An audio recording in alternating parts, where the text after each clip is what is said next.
दुआ साहब, सबसे पहले हमारे चैनल पे आपका स्वागत है। और जो कुछ नाटकीय मोड़ एक देखा गया है सुप्रीम कोर्ट में, वो किस तरह का तथ्यगत था? और आप बहुत ही बड़े विचारक के रूप में माने जाते हैं, मानव की बातों को बहुत ही तारीफ, इस चीज़ को आप कैसे देखते हैं?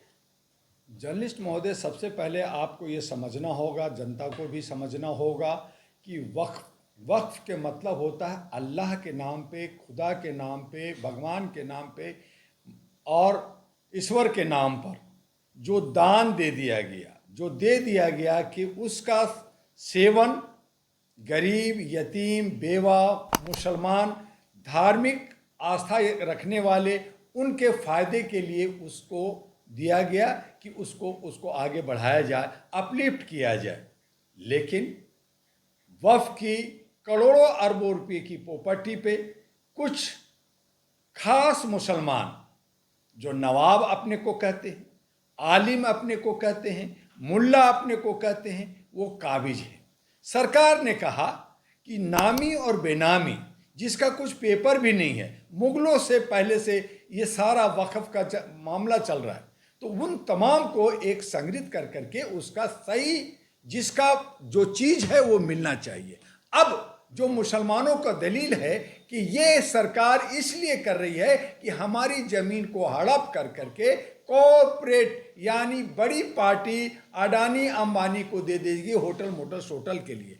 आज 12,000 करोड़ जो है ये आय इनकम आता है। जितने भी वक्फ की ज़मीन है, दिल्ली में 123 प्रॉपर्टी है, ऐसे ही बंगाल में और आपका आंध्रा में, तेलंगाना में, केरला में, सभी राज्यों में है। तो उन तमाम, और कहते हैं कि जो मुकेश अंबानी का जो घर है वो भी वक्फ की ज़मीन पे बनी हुई है। बड़े बड़े होटल शोटल बने हुए हैं और किराया 100, 200, 500 आ रहे हैं। तो ये जो है गलत है। और दूसरी बात कि जो भी पैसा आ रहा है, क्या वो यतीम, गरीबों और को दिया जा रहा है? तो इन तमाम चीज़ों के लिए एक विधेयक भारत सरकार ने और बीजेपी सरकार ने, मोदी सरकार ने लाया कि जो मुसलमान वंचित है उनको वो चीज़ मिले। लेकिन दूसरी तरफ मुसलमान कम्युनिटी का जो आस्था है वो कहते हैं कि ये मेरी बापौती ज़मीन है, मेरे बाप दादा का दिया हुआ ज़मीन है और ये सारी प्रॉपर्टी है, इस पे ये धार्मिक आस्था से जुड़ा हुआ है, इस पे सरकार हमें तोड़ना चाहती है, मुसलमान को अलग करना चाहती है, नफरत की बाजार पैदा करना चाहती है। इसलिए 70 विधेयक के खिलाफ उन्होंने सबने रीट डाला अलग अलग राज्यों से। उनकी सुनवाई 16 को हुई, 17 को हुई और अंततोगत्वा जो है, चूंकि दोनों सदन से यह विधेयक पास हो चुका है, राष्ट्रपति मुहर लगा चुकी हैं, तो कानून खाली उस पर बनना है। लेकिन उस पर जल्दी जल्दी जो योगी जी जो आदेश दे रहे हैं डीएम को, जाओ वो प्रॉपर्टी को सील करो, जाओ वो प्रॉपर्टी का सर्वे करो, तो ये जो है गुंडागर्दी है। उसी पे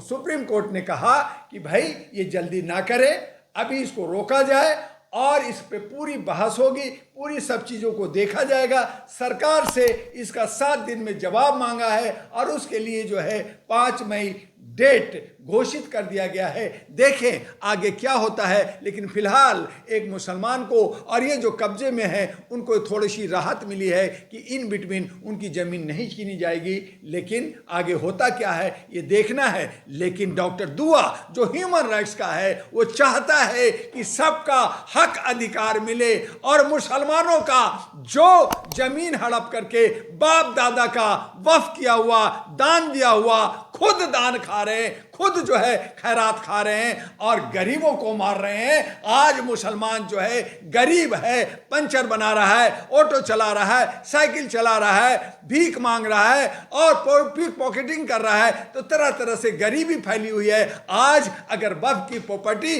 वक्फ की पैसे अगर मुसलमानों को दे दिया जाता, जो बेघर हैं उनको 1-1, 2-2 रूम का घर दिया जाता, तो एक भी मुसलमान जो है गरीब नहीं होता, एक भी मुसलमान बेघर नहीं होता। आज दर दर की ठोकर खा रहा है इन मुसलमान, जो चंद मुसलमान जैसे ओवैसी जैसे लोग, मैं नाम लेना चाहता हूं, जैसे हमारा जो हम मुसलमानों को बांट कर करके एक जो है बरेलवी का बात करता है, एक जो है हमारा देवबंदी कहता है, और ये सब प्रॉपर्टियां जो है मुसलमानों का खा रहे हैं और गरीबों का खा रहे हैं, इससे ज़्यादा बददुआ क्या मिलेगा। तो उसके लिए डॉक्टर दुआ चाहता है कि सरकार सही नीयत से गरीबों का हक दिलाए, और अगर हक नहीं दिलाता है और कॉरपोरेट को साथ देता है तो उसका विरोध भी करेगा। और साथ साथ हिंदू मठ भी है हमारा, जो है सिखों का भी है, और क्रिश्चियन की भी बहुत प्रॉपर्टी है। तो इस तरह का ये जो विधेयक आया है, ये एक तरह से नफरत का है, एक दूसरे को जात जात में लड़ाना चाहते हैं। लेकिन अगर ये बहुसंख्यक को, गरीबों को हक और अधिकार मिलता है तो उसमें डॉक्टर दुआ गरीबों के साथ खड़ा है।